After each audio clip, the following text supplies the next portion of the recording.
So Luke is attributed with the third gospel that bears his name, also with the book of Acts, the Acts of the Apostles. And most biblical scholars agree that it was those two books should never have been separated. Acts is a continuation of Luke's gospel. It begins right where the gospel ended, and it's sort of like part two of the same book. Luke was not Jewish. He was a Gentile convert to the Christian faith. He was a disciple of Paul and was a companion on him on many of his missionary journeys. And in fact, it's so interesting when you're reading the book of Acts, you know, sometimes Luke's reporting on things, you know, he says Paul did this and they did this and they did that. And then there'll be another time where he changes the first person plural. And he says, when we landed at Malta or wherever it was, and it's assumed that those were journeys that he was on with Paul. And in fact, Paul, in one of his letters, comments on his companion, Luke, the beloved physician. And that's where we get this tradition that Luke was in fact a physician. It's a long held assumption, but this is the same Luke we're talking about. But if you read Luke's gospel, it makes total sense, because, you know, the four gospels all basically tell the same proclamation of Christ as the child of God and Messiah. However, they do so in their own unique way. They often tell the same stories, but they tell those stories in different ways with different emphases. And in fact, they often tell stories that the other gospels don't tell to make their points. And such is the case with Luke. If you read through Luke's gospel, you see that he understands Jesus as the cosmic healer, the one who brings health and wholeness to all of humanity and creation, and in unity with God. And it's prolific throughout his gospel.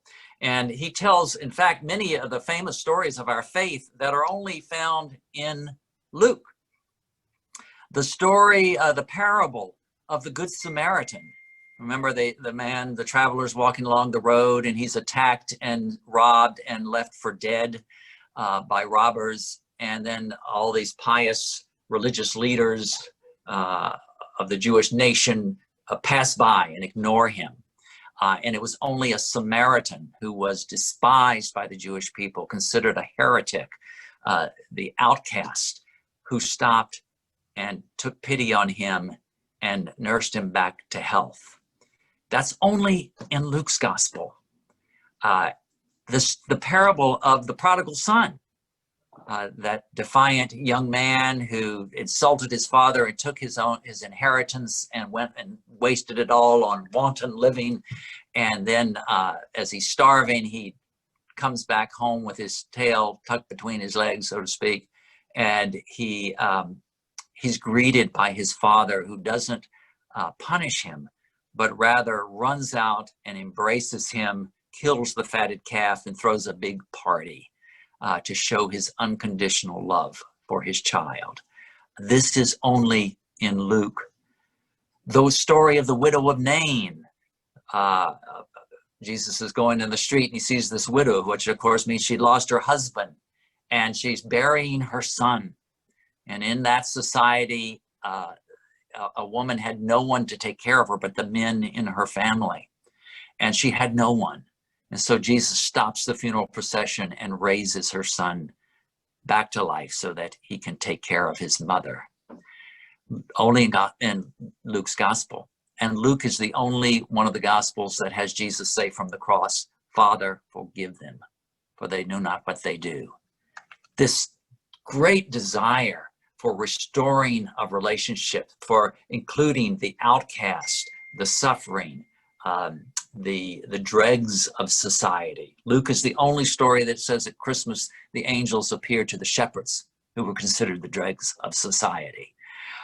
Because you see, for Luke, yes, healing often meant cure, and he tells many stories about Jesus curing people. But healing was so much more than cure for him.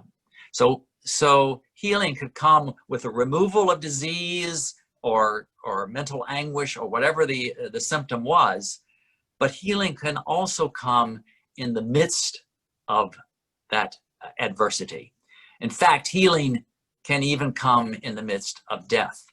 And long tradition has that Luke was a martyr, which would have, he of course would have understood his own giving of his life for Christ as an act of healing. So it may mean cure, but at its deeper level, it means a wholeness. Those healing and wholeness and have the same root word. It's a oneness that we experience. This is evidenced by that gospel reading we just heard from Luke, where Jesus goes into the synagogue and they give him the scroll, and he chooses to read from Isaiah. And it's considered that this is, Luke sort of saw this as Jesus's mission statement in our way of talking. What's your mission statement? This was Jesus's mission statement. That the Spirit of the Eternal is upon me because God has anointed me to preach good news to the poor. God has sent me to proclaim release to the captives and recovery of sight to the blind, to let the oppressed go free, to proclaim the year of the Eternal's favor. This is the good news that Luke is proclaiming throughout his gospel, that he believes Jesus embodies. And of course, the best way to experience that is just to sit down and read Luke's gospel like you would a book, and look for that theme time and time again throughout his gospel. But since we don't have time to do that this morning, I want to share with you what I think is the most succinct and most powerful summation and expression of this message of good news in Luke's gospel from our own contemporary culture. It was written by a theologian and poet and songwriter who died just 4 years ago. Not a Christian, although he had a great respect and love for Jesus, but was in fact an observant Jew from Canada. And of course, I'm speaking of Leonard Cohen, the great songwriter. And in just a little while, we'll hear Scott Crandall sing his song, Come Healing. But unlike so many pop songs these days, if you take away the music, the words lack a lot to be desired on their own. Leonard's poetry is so compelling. It's so rich and moving and stirring of the soul that I think it helps to hear it on its own before we even hear it set to music. And so I'd like to end these reflections with Leonard Cohen's Come Healing. Oh, gather up the brokenness and bring it to me now, the fragrance of those promises you never dared to vow, the splinters that you carry, the cross you left behind. Come healing of the body, come healing of the mind. And let the heavens hear it, the penitential hymn. Come healing of the spirit, come healing of the limb. Behold the gates of mercy in arbitrary space, and none of us deserving the cruelty or the grace.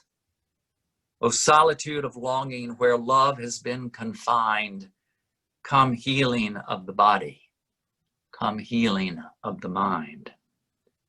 O see the darkness yielding that tore the light apart, come healing of the reason, come healing of the heart.